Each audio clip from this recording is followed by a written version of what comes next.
जय गुरुदेव। कहानी। एक अहंकारी राजा। गंगा के किनारे बसे एक छोटे से गांव में एक अद्भुत मंदिर था, जिसे लोग द्वारपाल मंदिर कहते थे।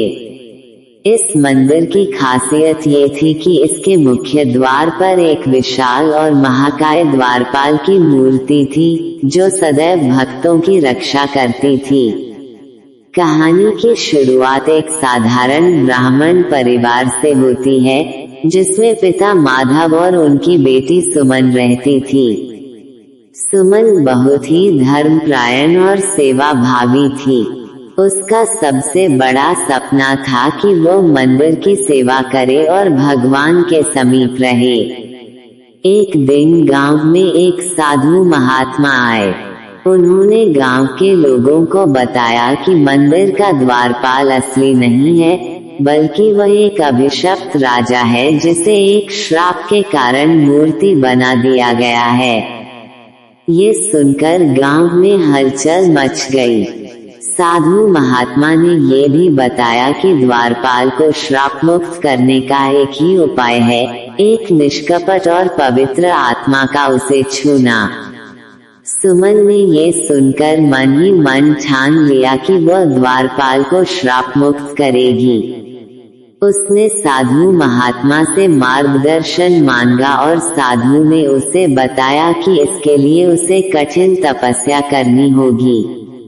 सुमन ने तपस्या करने का संकल्प लिया और मंदिर के पास ही रहकर दिन रात भगवान की आराधना करने लगी।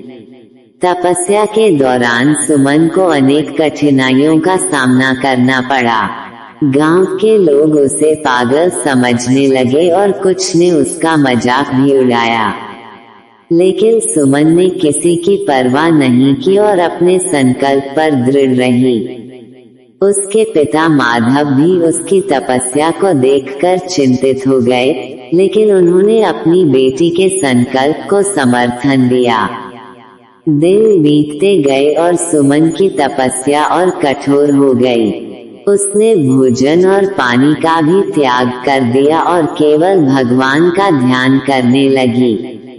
उसकी भक्ति और तपस्या के प्रभाव से मंदिर में दिव्य चमत्कार होने लगे। मंदिर के भीतर से दिव्य संगीत सुनाई देने लगा और फूलों की वर्षा होने लगी। गांव के लोगों को ये देखकर विश्वास होने लगा कि सुमन की तपस्या में जरूर कोई अद्भुत शक्ति है। अंततः एक दिन जब सुमन अपनी तपस्या के चरम पर पहुंची, मंदिर के द्वारपाल की मूर्ति में हलचल होने लगी। सभी गांववासी मंदिर के पास जमा हो गए।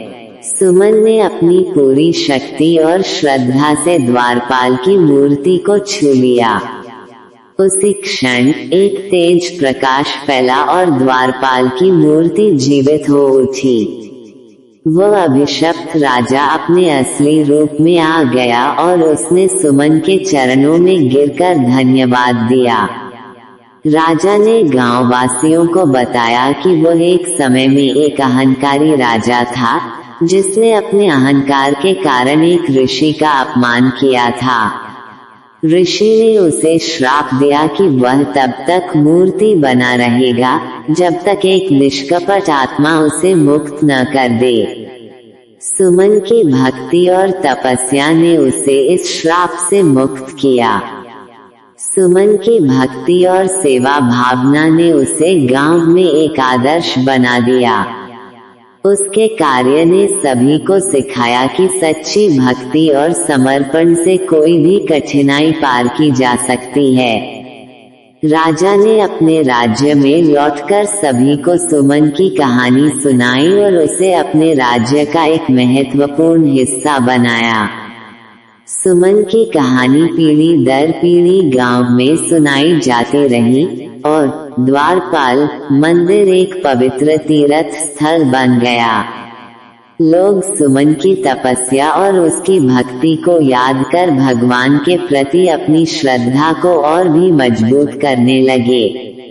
इस तरह सुमन ने अपने गांव और समस्त जन समुदाय को ये सिखाया कि जब मन में सच्ची श्रद्धा और भक्ति हो तो भगवान भी अपने भक्तों की सहायता के लिए आ जाते हैं। जय गुरुदेव।